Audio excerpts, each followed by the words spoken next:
नमस्कार, स्वागत है आपका इन लाइव 24 न्यूज़ चैनल के सुबह के समाचार में। तो चलिए शुरुआत करते हैं देश और विदेश से जुड़ी खबरों से। तो उससे पहले एक नज़र डाल लेते हैं देश में फैलते कोरोना आंकड़ों पर। देश में कोरोना संक्रमितों की संख्या 4,51,170 पर पहुंच चुकी है। पहली बार एक दिन में 18,000 से भी अधिक मामले सामने आए हैं। देश में कोरोना के आंकड़े बढ़ते चले जा रहे हैं और ये संख्या अब 4,91,170 पर पहुंच चुकी है। एक्टिव पेशेंट 1,90,136 हैं, वहीं 2,85,671 लोग संक्रमण से मुक्त भी हो चुके हैं और साथ ही 15,308 मरीजों की इस संक्रमण से मौत भी हुई है।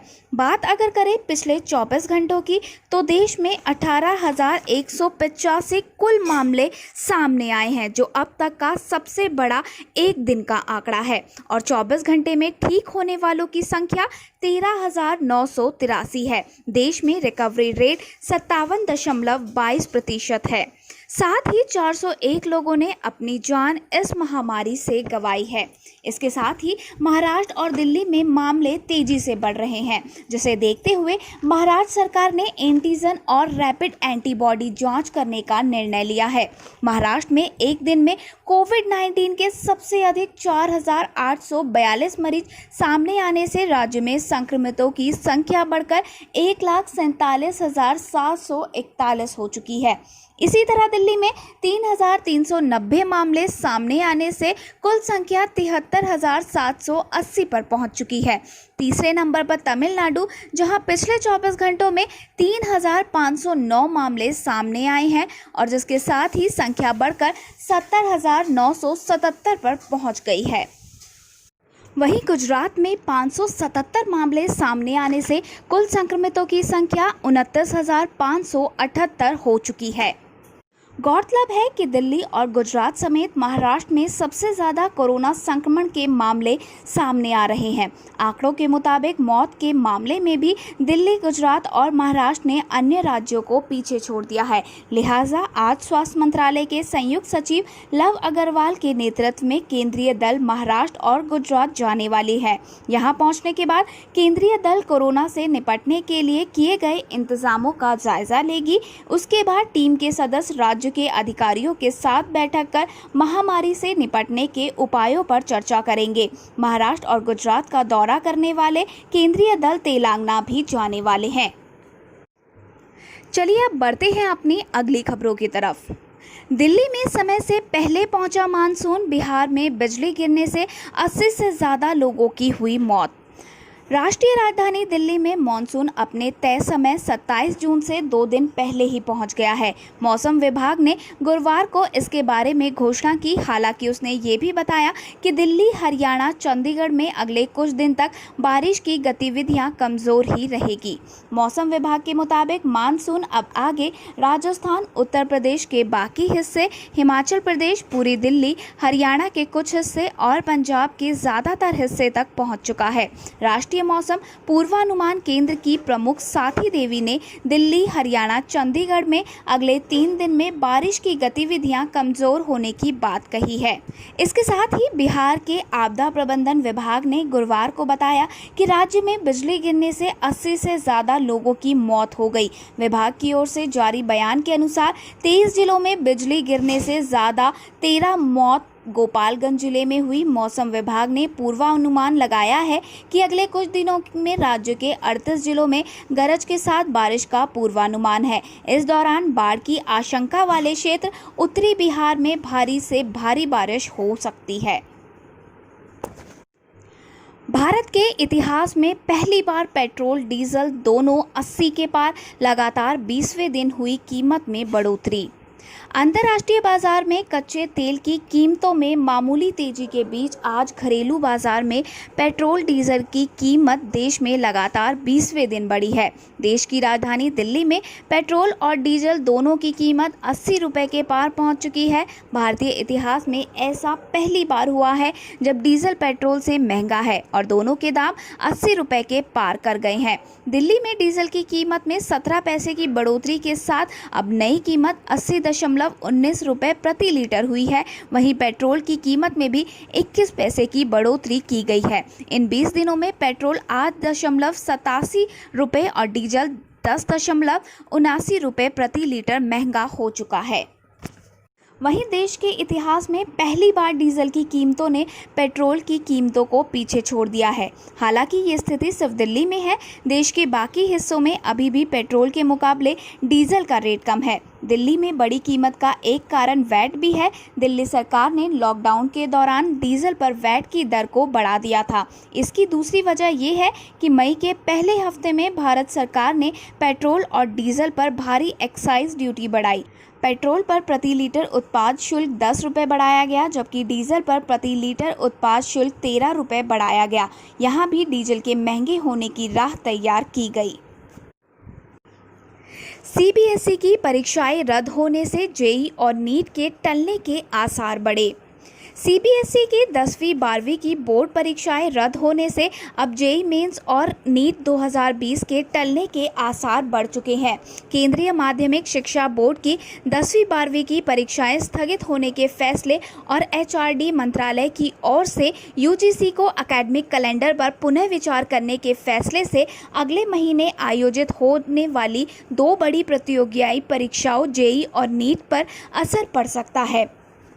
देश की दोनों बड़ी प्रतियोगी परीक्षाएं नीट और जेईई 15 जुलाई के बाद होनी है। ये परीक्षा नेशनल टेस्टिंग एजेंसी द्वारा आयोजित की जाती है, जिसमें देश भर से लाखों छात्र इसमें भाग लेते हैं। मेडिकल कॉलेजों में प्रवेश के लिए नीट का आयोजन होता है, जबकि देश के नामी इंजीनियरिंग कॉलेज में प्रवेश के लिए जेईई का आयोजन किया जाता है। सरकार के एक सीनियर अधिकारी ने ये बताया है कि मंत्रालय इस बारे में फैसला लेगा।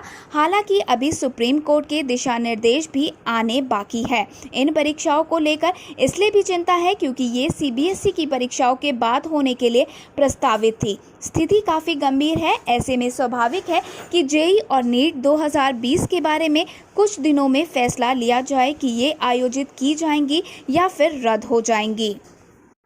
इससे भी ज़्यादा महत्वपूर्ण बात यह है कि एचआरडी मंत्री रमेश पोखरियाल निशंक ने कोरोना संकट को देखते हुए गुरुवार को 5 जुलाई को होने वाली सीईटी को भी स्थगित करने का ऐलान किया है। आपको बता दें कि इंजीनियरिंग एंट्रेंस एग्जामिनेशन जेईई 18 से 23 जुलाई को होना है, जबकि नीट 2020 26 जुलाई के लिए प्रस्तावित है। रेलवे की पुणे डिवीज़न ने यात्रियों के करीब 13 करोड़ रुपए वापस किए। रेलवे की पुणे डिवीज़न ने कोरोना वायरस लॉकडाउन के बीच 22 मार्च को रेल सेवा बंद करने से पहले पुणे से विभिन्न गंतव्यों को जाने के लिए बुक कराए गए टिकटों के लिए 1.95 लाख यात्रियों को करीब 13 करोड़ रुपए वापस किए हैं। रेलवे के वरिष्ठ जनसंपर्क अधिकारी मनोज जवार ने गुरुवार को जारी एक प्रेस नोट में कहा कि लॉकडाउन से पहले बुक कराए गए टिकटों के लिए रेलवे ने पुणे, बारामती, कोल्हापुर, मिराज और पश्चिमी महाराष्ट्र के अन्य हिस्सों में विभिन्न आरक्षण काउंटरों पर 25 मई से धन वापस करने की प्रक्रिया शुरू की है और अब तक यात्रियों को 12.83 करोड़ रुपए का भुगतान किया गया है। उन्होंने कहा कि यात्रियों के पैसे वापस करने की प्रक्रिया अभी भी जारी है। बॉर्डर पर सड़क निर्माण कर रहे कर्मचारियों के लिए खुशखबरी। भारत चीन विवाद के बीच बढ़ी 170% सैलरी। सरकार ने देश की सीमाओं पर जटिल परिस्थितियों में सड़क निर्माण कार्य में लगे कर्मचारियों के वेतन में रिकॉर्ड 100 से 170% की वृद्धि कर दी है। तनाव को देखते हुए विशेष जोखिम भत्ता के तहत सबसे अधिक वेतन लद्दाख क्षेत्र के कर्मचारियों को मिला है। यहाँ 10वीं पास सबसे कनिष्ठ कर्मचारी का वेतन 34,000 रुपये से अधिक है, जबकि सामान्य स्नातक डिग्री धारक कार्यालय सहायक का वेतन 47,000 है। नई वेतन व्यवस्था 1 जून से लागू हो गई है। इससे श्रीनगर, लेह लद्दाख के पढ़े लिखे टेक्निकल, नॉन टेक्निकल बेरोजगार युवाओं का नौकरी के बेहतर अवसर मिलेंगे। वहीं लद्दाख में टेक्निकल स्टाफ बीटेक अथवा सिविल इंजीनियरिंग की पढ़ाई पूरी कर चुके ट्रेनी ग्रेजुएट इंजीनियर का वेतन 30,000 से बढ़ाकर 60,000 रुपये कर दिया है। ग्रेजुएट इंजीनियर का वेतन 45,000 से बढ़ाकर 78,000 कर दिया है। प्रबंधक का वेतन 50,000 से बढ़ाकर 1,12,800 रुपये हो गया है। वरिष्ठ प्रबंधक 55,000 के बजाय 1,23,600 रुपये वेतन पाएगा। जम्मू कश्मीर त्राल के चेवा उलार में आतंकवादियों और सुरक्षा बलों में मुठभेड़ जारी है। जम्मू और कश्मीर पुलिस ने अभी जानकारी दी है कि पुलवामा जिले के अवंतीपोरा के त्राल क्षेत्र में चेवा उलार में आतंकवादी और सुरक्षा बल के बीच मुठभेड़ में एक अज्ञात आतंकवादी मारा गया। ऑपरेशन जारी है और अधिक जानकारी की प्रतीक्षा है। इससे पहले मंगलवार को पुलवामा के बुंजू इलाके में आतंकवादियों और सुरक्षा बलों के बीच मुठभेड़ में 2 आतंकवादी मारे गए थे, जबकि सीआरपीएफ का एक जवान शहीद हो गया था। चीनी कंपनियों के खिलाफ माहौल से बौखलाया ड्रैगन, कर रहा व्यापार सामान्य बनाने की गुहार। चीन अपनी कंपनियों के खिलाफ भारत के कड़े कदम और चीनी उत्पाद के खिलाफ माहौल से बौखलाया हुआ है। सीमा विवाद के बीच बीजिंग और दिल्ली दोनों जगहों पर चीन ने भारत के सामने अपनी कंपनियों के संरक्षण का मसला उठाया है। भारत ने कोई सीधा जवाब तो नहीं दिया है, लेकिन चीन को साफ संकेत दे दिया गया है कि ताज़ा घटनाओं पर चीन का रुख द्विपक्षीय संबंधों की दिशा तय करेगा। सूत्रों ने कहा, चीन एक तरफ सीमा पर भारत विरोधी साजिश रच रहा है और दूसरी तरफ अपने व्यापार को लेकर दबाव बनाने की जुगत में है। चीन की कोशिश है कि वो भारत पर दबाव बनाकर उसे व्यापारिक गतिविधि सामान्य करने के लिए कहे। चीनी कंपनियां मिलकर विभिन्न स्तरों पर दबाव बनाने की कोशिश कर रही है। वहीं सूत्रों ने कहा कि भारत ने कोविड संकट के वक्त भी चीन को स्पष्ट किया था कि इस संकट से निपटने में सहयोग दोनों देशों के भावी संबंधों की दिशा तय करेगा। लेकिन कोविड के दौरान ही चीन ने नया फ्रंट खोल दिया, इससे व्यापार पर असर पड़ना तय है। सूत्रों ने कहा कि जनमत चीन के खिलाफ है, ऐसे में गेंद पूरी तरह चीन के पाले में है। चीन अगर सीमा पर अपना रुख नहीं बदलता तो नए समझौतों के बजाय पुराने समझौतों को ही जारी रखना मुश्किल होगा। सूत्रों ने ये भी बताया कि चीन की कंपनी भारत में एक साथ मिलकर अपने हितों के लिए दबाव बनाने की कोशिश कर रही है। पब्लिक ओपिनियन को मैनेज करने के लिए साझा सचिवालय बनाने का प्रयास हो रहा है, लेकिन भारत के रुख से साफ है कि वो चीन के साथ अब व्यापार के मोर्चे पर भी कठोर तरीके से मोल तोल करने और चीनी वर्चस्व तोड़ने के लिए ठोस कदम उठाएगा। कई स्तरों पर इसकी शुरुआत भी हो चुकी है। भारत को फोकस कर पाकिस्तान बढ़ा रहा परमाणु हथियारों का जखीरा। भारत में आतंक परोसने की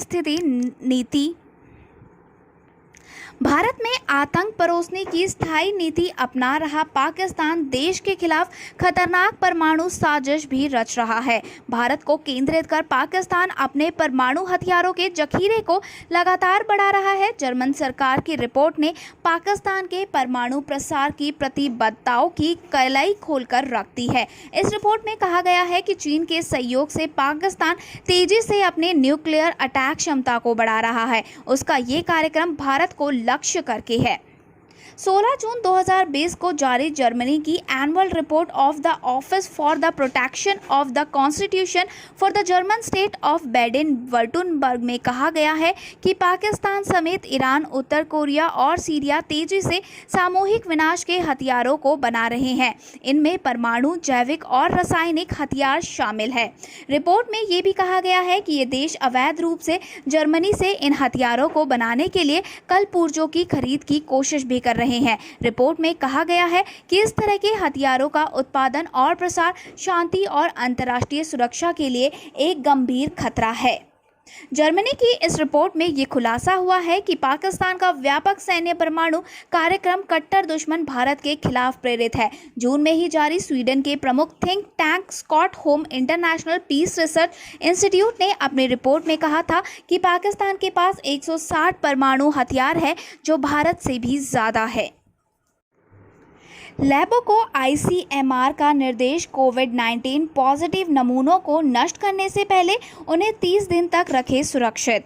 भारतीय आयुर्विज्ञान अनुसंधान परिषद ने बृहस्पतिवार को सभी सरकारी प्रयोगशालाओं को सलाह दी है कि जिन नमूनों के कोरोना वायरस से संक्रमित होने की पुष्टि हुई है, उन्हें नष्ट करने से कम 30 दिन के लिए सुरक्षित रखा जाए। सरकारी प्रयोगशालाओं में RT-PCR तरीके से कोविड-19 जांच के लिए एकत्र किए गए नमूनों के भंडारण संबंधी दिशा निर्देश में आईसीएमआर ने कहा है कि नष्ट करने से पहले सभी नमूनों को संक्रमण मुक्त करने के उचित तरीकों का पालन किया जाना चाहिए और लैब को नष्ट किए गए नमूनों का रिकॉर्ड रखना चाहिए। असम में बाढ़ से स्थिति हुई गंभीर, अब तक 13 लोगों की मौत, 1.89 लाख लोग हुए प्रभावित।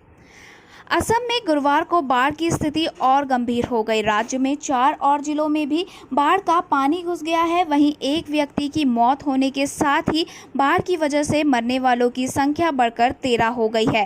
राज्य में 1.89 लाख लोग बाढ़ से प्रभावित हुए हैं। प्रदेश सरकार ने 5 सबसे ज़्यादा प्रभावित जिलों में 49 राहत कैंप लगाए हैं।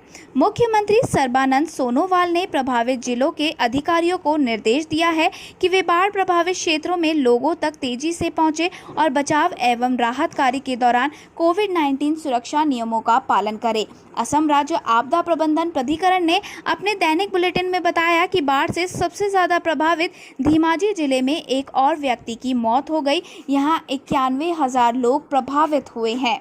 साथ ही बुलेटिन में बताया गया है कि जोरहाट जिले के नीमाती घाट में, धुबरी जिले के धुबरी शहर में और सोनितपुर जिले में तेजपुर में ब्रह्मपुत्र नदी खतरे के निशान से ऊपर बह रही है। वहीं राज्य में अब तक 19,430 हेक्टेयर कृषि भूमि पानी में डूब चुकी है। सड़कों और निर्माण कार्यों को नुकसान पहुंचाने के अलावा बाढ़ के पानी से कई इलाकों पर जमीन भी धंसने लगी है। लद्दाख के शहीदों की याद में आज देश भर में श्रद्धांजलि सभा करेगी कांग्रेस। दिल्ली में सोनिया, राहुल गांधी ले सकते हैं हिस्सा। लद्दाख के गलवान घाटी में 20 जवानों की शहादत और नियंत्रण रेखा पर चीन के अतिक्रमण और लगातार बढ़ते पेट्रोल डीजल की कीमत के मुद्दों पर कांग्रेस ने केंद्र की मोदी सरकार को घेरने की रणनीति बनाई है। गलवान घाटी के शहीदों को श्रद्धांजलि देने के लिए आज कांग्रेस शहीदों को सलाम दिवस के रूप में मनाएगी, जिसके तहत पार्टी देश भर में प्रदर्शन कर नियंत्रण रेखा पर भारतीय सीमा में चीनी अतिक्रमण का विरोध दर्ज कराएगी। कांग्रेस कार्यकर्ता शहीद स्मारकों, गांधी जी या किसी अन्य स्वतंत्रता सेनानी की प्रतिमा के सामने तिरंगा झंडा लेकर इकट्ठे होंगे और मोमबत्ती दिया जलाएंगे। दिल्ली में पार्टी अध्यक्ष सोनिया गांधी और पूर्व अध्यक्ष राहुल गांधी के भी इस कार्यक्रम में हिस्सा लेने की संभावनाएं हैं। इसके साथ ही कांग्रेस ने पेट्रोल डीजल के लगातार बढ़ते दाम के खिलाफ भी 29 जून को सड़क पर उतरने का फैसला किया है। देश भर में जिला मुख्यालयों पर धरना देकर कांग्रेस कार्यकर्ता केंद्र सरकार से पेट्रोल डीजल के बढ़े दाम वापस लेने की मांग करेंगे। पेट्रोल डीजल के बढ़ते दामों को वापस लेने के लिए सोनिया गांधी ने प्रधानमंत्री को चिट्ठी भी लिखी थी। इसे लेकर बुधवार को कांग्रेस के सभी प्रदेश अध्यक्षों की वर्चुअल बैठक हुई, जिसमें राहुल गांधी भी मौजूद रहे। सीएम येदियुरप्पा की बेंगलोर के लोगों को चेतावनी, अगर दोबारा लॉकडाउन नहीं चाहते तो नियमों का करें पालन। कर्नाटक के मुख्यमंत्री ने राजधानी बेंगलुरु के निवासियों को चेतावनी दी है कि अगर वो चाहते हैं कि दोबारा लॉकडाउन ना लगाया जाए तो उन्हें सरकार का सहयोग करना होगा और नियमों का कड़ी तरह से पालन करना होगा। शहर में कोरोना संक्रमण के मामलों में आए उछाल के बाद आशंका जताई जा रही है कि एक बार फिर से लॉकडाउन लागू किया जा सकता है। सीएम ने साफ कर दिया कि वो शुक्रवार को इस बारे में चर्चा करेंगे और तय करेंगे कि क्या कड़े कदम उठाए जाने की जरूरत है। हैदराबाद के नेहरू जूलॉजिकल पार्क में सफेद शेर किरण की मौत, आईसीयू में चल रहा था इलाज। हैदराबाद के नेहरू जूलॉजिकल पार्क में एक 8 साल के सफ़ेद शेर की गुरुवार को मौत। बताया जा रहा है कि वो निचले जबड़े में नियोप्लास्टिक ट्यूमर से पीड़ित था। उसको पार्क में इंटेंसिव केयर में रखा गया था। नेहरू जूलॉजिकल पार्क के एक प्रेस नोट के मुताबिक ये सूचित किया जाता है कि 8 वर्षीय किरण टाइगर की मृत्यु हो गई है। उसका निधन 25 जून को सुबह 9:15 पर हुआ। किरण टाइगर का जन्म नेहरू जूलॉजिकल पार्क में ही हुआ था। उसके माता पिता बद्री और समीरा है। चीन, नेपाल, पाकिस्तान के बाद अब भूटान ने भी भारत पर भौवें चढ़ाई। भारतीय किसानों का पानी रोका। पड़ोसी देश चीन, पाकिस्तान और नेपाल के बाद अब भूटान ने भी भारत के खिलाफ भौहें चढ़ा ली है। चीन के दबाव में असम के करीब भूटान ने भारतीय सीमा पर सिंचाई के लिए पानी छोड़ना बंद कर दिया है। इससे सीमावर्ती 25 गांवों के हजारों किसानों पर संकट आ गया है। गुवाहाटी में सूत्रों के अनुसार धान की रुपाई के लिए मानव निर्मित सिंचाई प्रणाली डोम को बाधित किए जाने के खिलाफ किसानों ने विरोध प्रदर्शन किया है। इस सीमावर्ती क्षेत्र में भूटान और भारत के किसान इस सिंचाई प्रणाली का उपयोग वर्ष 1953 से करते आ रहे हैं। भूटान सरकार के पानी रोकने के बाद भारत के 25 सीमावर्ती गांव के किसान बेहद परेशान हैं, जबकि भूटान ने दलील दी है कि उसने ये कदम चीन के वुहान से फैली वैश्विक महामारी कोविड-19 के संक्रमण की रोकथाम के लिए उठाया है। उन्होंने कहा कि भूटान की ओर से बहकर जाने वाले पानी का बहाव रोका गया है ताकि संक्रमण को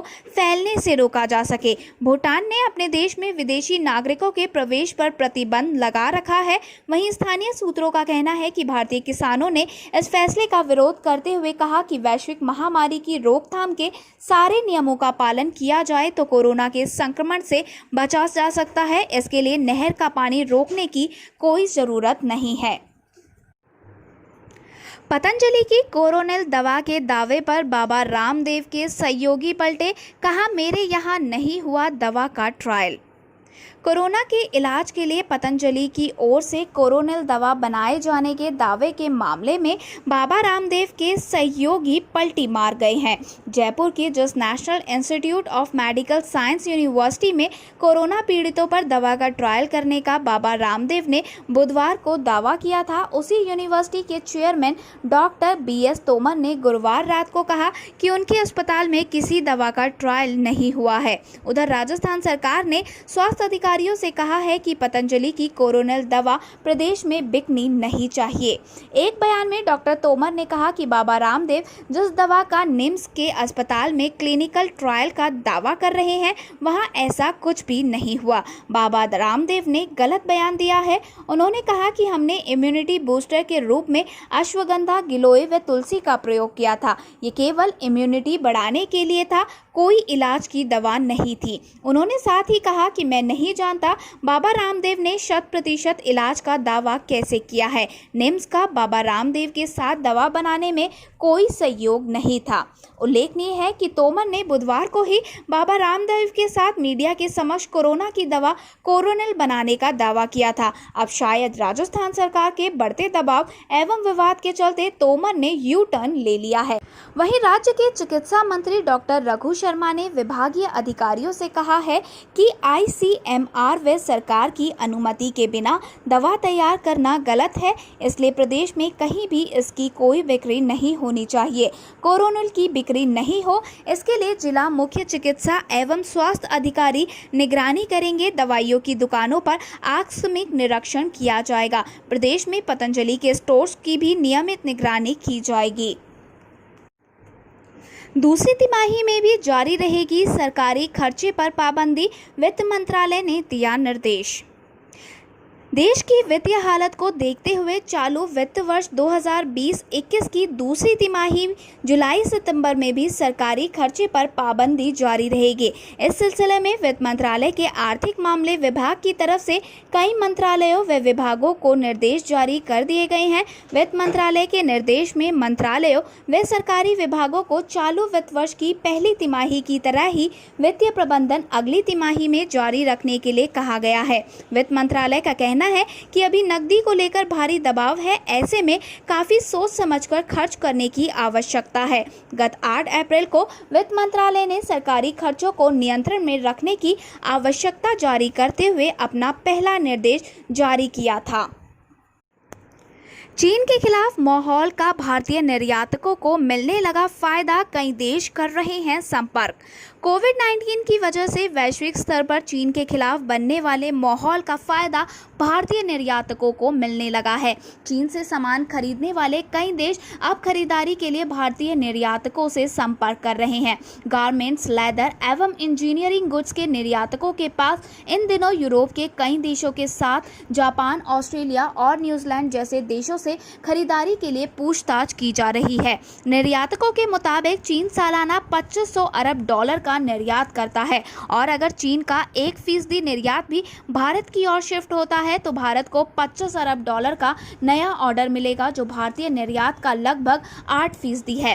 federation of Indian Export Organisation के अध्यक्ष शरद कुमार सराफ कहते हैं, चीन के खिलाफ जो माहौल बना हुआ है निश्चित रूप से हमें उसका लाभ मिलने जा रहा है। निर्यात के कई क्षेत्र में उन देशों से खरीदारी के लिए पूछताछ की जा रही है जो अब तक चीन से माल खरीदते थे।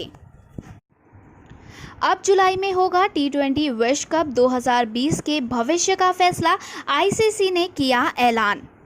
इंटरनेशनल क्रिकेट काउंसिल यानी आईसीसी को इस साल ऑस्ट्रेलिया में प्रस्तावित T20 वर्ल्ड कप के आयोजन पर फैसला लेना है। इससे पहले 10 जून को T20 विश्व कप 2020 का भविष्य तय होना था, लेकिन इसे थोड़ा खिसका दिया गया। वहीं जब गुरुवार को आईसीसी की बोर्ड मीटिंग हुई तो इस पर फैसला नहीं किया गया और सूत्रों ने जानकारी दी कि T20 विश्व कप का भविष्य जुलाई के मध्य में तय होगा। आपको बता दें कि जुलाई के बीच में आईसीसी की वार्षिक बोर्ड बैठक होनी है। इसी बैठक में 18 अक्टूबर से 15 नवंबर के बीच ऑस्ट्रेलियाई सरजमी पर होने वाले T20 विश्व कप पर फैसला होना है, क्योंकि कोरोना वायरस के कारण ये संभव नहीं है कि 16 टीमों वाले इस इवेंट को आयोजित किया जा सके। वहीं भारतीय क्रिकेट काउंसिल बोर्ड यानी कि बीसीसीआई भी आईसीसी के इस फैसले का इंतजार इंडियन प्रीमियर लीग के आयोजन को लेकर कर रहा है।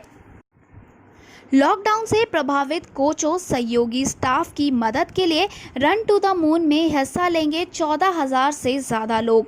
कोविड-19 महामारी के कारण लगे लॉकडाउन से प्रभावित विभिन्न खेलों के कोचों और सहयोगी स्टाफ के लिए धन जुटाने के तहत 1 महीने तक चलने वाली रन टू द मून में 15 देशों के 14,000 धावक हिस्सा लेंगे। इसके आयोजकों ने गुरुवार को ये जानकारी दी है।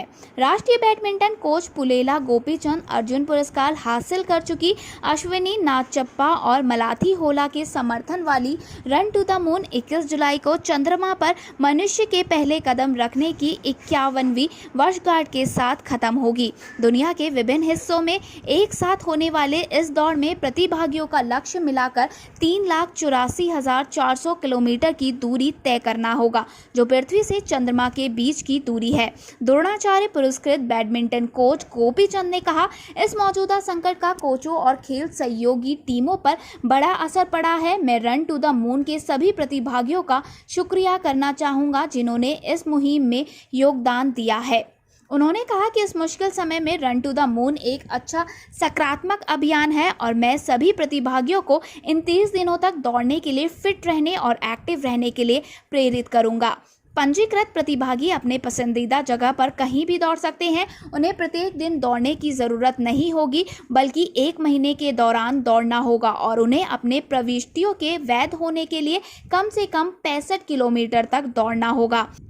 इस पहल के तहत IDBI, फेडरल लाइफ इंश्योरेंस और NEB स्पोर्ट्स तक यूनिक रेस का आयोजन करने जा रहे हैं। इस रेस के लिए पंजीकरण भारत के 945 शहरों से प्राप्त हुए हैं और इनमें से मुंबई, बेंगलुरु और दिल्ली के सबसे अधिक धावक हैं। मुंबई के लिए रणजी ट्रॉफी खेल चुके साहनी ने कहा, इस रेस से होने वाली आय कोचों और स्पोर्ट्स स्टाफ की मदद के लिए दिया जाएगा। इनका योगदान भारतीय खेल जगत में अतुलनीय है और हमें इनके लिए कुछ करते हुए हर्ष हो रहा है। चीन की अब खैर नहीं, ड्रैगन की दबंगई रोकने को एशिया में सैनिक तैनात करेगा अमेरिका। लंबे समय से चीन भारत समेत एशिया के कई देशों के साथ टकराव की स्थिति में है। बीते 15 जून को भारतीय सैनिकों के साथ की गई धोखेबाजी के चलते ड्रैगन कई देशों के आंखों में खटक रहा है। अब अमेरिका ने चीन की दबंगई को रोकने के लिए एशिया में अपने सैनिकों की तैनाती करने का ऐलान कर दिया है। अमेरिकी विदेश मंत्री माइक पोम्पियो ने बताया कि भारत, मलेशिया, इंडोनेशिया और फिलीपीन जैसे एशियाई देशों को चीन से बढ़ते खतरे के मद्देनजर अमेरिका दुनिया भर में अपने सैनिकों की तैनाती की समीक्षा कर उन्हें इस तरह से तैनात कर रहा है कि वे जरूरत पड़ने पर पीपल्स लिबरेशन आर्मी का मुकाबला कर सके। पोम्पियो ने कहा कि हम सुनिश्चित करेंगे कि हमारी तैनाती ऐसी हो कि चीनी सैनिकों का मुकाबला किया जा सके। हमें लगता है कि ये हमारे समय की ये चुनौती है और हम सुनिश्चित करेंगे कि हमारे पास उससे निपटने के लिए सभी संसाधन उचित जगह पर उपलब्ध हो। उन्होंने साथ ही बताया कि राष्ट्रपति डोनाल्ड ट्रंप के निर्देश पर सैनिकों की तैनाती की समीक्षा की जा रही है और इसी योजना के तहत अमेरिका जर्मनी में अपने सैनिकों की संख्या करीब 52,000 से घटाकर 25,000 कर रहा है। पोम्पियो ने कहा कि सैनिकों की तैनाती जमीनी स्थिति की वास्तविकता के आधार पर की जाएगी। उन्होंने कहा कि कुछ जगहों पर अमेरिकी संसाधन कम रहेंगे, कुछ अन्य जगह भी होंगे। मैंने अभी चीनी कम्युनिस्ट पार्टी से खतरे की बात कही है, इसलिए अब भारत को खतरा, वियतनाम को खतरा, मलेशिया, इंडोनेशिया को खतरा, दक्षिण चीन सागर की चुनौतियां हैं। पाकिस्तान के प्रधानमंत्री इमरान खान ने संसद में आतंकी ओसामा बिन लादेन को बताया शहीद। पाकिस्तान के प्रधानमंत्री इमरान खान ने गुरुवार को 9/11 के मास्टरमाइंड आतंकी ओसामा बिन लादेन को शहीद बताते हुए कहा कि आतंकवाद के खिलाफ अमेरिका की लड़ाई में साथ देकर पाकिस्तान को शर्मिंदगी झेलनी पड़ी है। बजट सत्र के दौरान खान ने संसद में कहा कि इस्लामाबाद को सूचित किए बिना ही अमेरिका बल पाकिस्तान में घुसे और बिन लादेन को मार गया। बजट सत्र के दौरान खान ने संसद में कहा कि इस्लामाबाद को सूचित किए बिना ही अमेरिका बल पाकिस्तान में घुस गए और बिन लादेन को मार गिराया। उसके बाद से ही सभी पाकिस्तान को गालियां दे रहे हैं। खान ने कहा कि मुझे नहीं लगता कि कोई भी ऐसा अन्य देश है जिसने आतंकवाद के खिलाफ लड़ाई में साथ दिया हो और उसके लिए उसे शर्मिंदगी भी उठानी पड़ी हो। अफगानिस्तान में अमेरिका की असफलता के लिए साफ साफ पाकिस्तान पर दोष मढ़ा गया। अमेरिकी जब एबटाबाद घुसे और उन्होंने ओसामा बिन लादेन को मार गिराया, शहीद किया, तो वो पूरी दुनिया में बसे पाकिस्तानियों के लिए शर्मिंदगी का पल था। उसके बाद पूरी दुनिया हमें गालियां देने लगी। हमारा सहयोगी हमारे देश में घुसा और बिना सूचना दिए किसी को मार दिया। आतंकवाद के खिलाफ अमेरिका की लड़ाई में 70,000 पाकिस्तानी मारे गए हैं। आपको बता दें कि बिन लादेन को मई 2011 में पाकिस्तान के एबटाबाद में अमेरिकी नेवी सील्स ने मार गिराया था। खान की इस टिप्पणी की विपक्ष ने आलोचना की है। पाकिस्तान मुस्लिम लीग नवाज के ख्वाजा आसिफ ने कहा, ओसामा बिन लादेन एक आतंकवादी था और हमारे प्रधानमंत्री उसे शहीद बता रहे हैं। हजारों लोगों की हत्याओं के पीछे उसका हाथ था। आपको बता दें कि एक दिन पहले ही अमेरिका के विदेश विभाग ने कहा है कि पाकिस्तान आतंकवादी समूह के लिए एक सुरक्षित आश्रय स्थल बना हुआ है। विभाग ने कंट्री रिपोर्ट्स ऑन टेररिज्म 2019 की रिपोर्ट में इस बात का उल्लेख किया है। रिपोर्ट में कहा गया है कि पाकिस्तान भारत और अफगानिस्तान को निशाना बनाने वाले आतंकवादी समूह को अपनी जमीन से संचालित करने की अनुमति देता है। वहीं रिपोर्ट में भारत को निशाना बनाने वाले समूहों से आतंकवादी संगठन लश्कर-ए-तैयबा और जैश-ए-मोहम्मद तथा अनेक सहयोगियों एवं उनसे जुड़े संगठनों को सूचीबद्ध किया गया है। अफगानिस्तान को निशाना बनाने वाले समूहों में अफगान तालिबान तथा हक्कानी नेटवर्क को जिक्र किया गया है। रिपोर्ट में कहा गया है कि पाकिस्तान ने वर्ष 2019 में आतंकी वित्त पोषण की जाँच करने और उसी वर्ष फरवरी में जम्मू कश्मीर के पुलवामा में आतंकवादी हमलों के बाद भारत विरोधी आतंकवादी समूहों पर लगाम लगाने के लिए कुछ बेहद मामूली कदम उठाए हैं। दुनिया भर में 97 लाख लोगों को हुआ कोरोना। पिछले 24 घंटे में 1.76 लाख नए केस आए, 5,000 लोगों की हुई मौत। कोरोना महामारी दुनिया भर में तेजी से अपने पैर पसार रहा है। वर्ल्डोमीटर के मुताबिक पूरी दुनिया में कोरोना से 97 लाख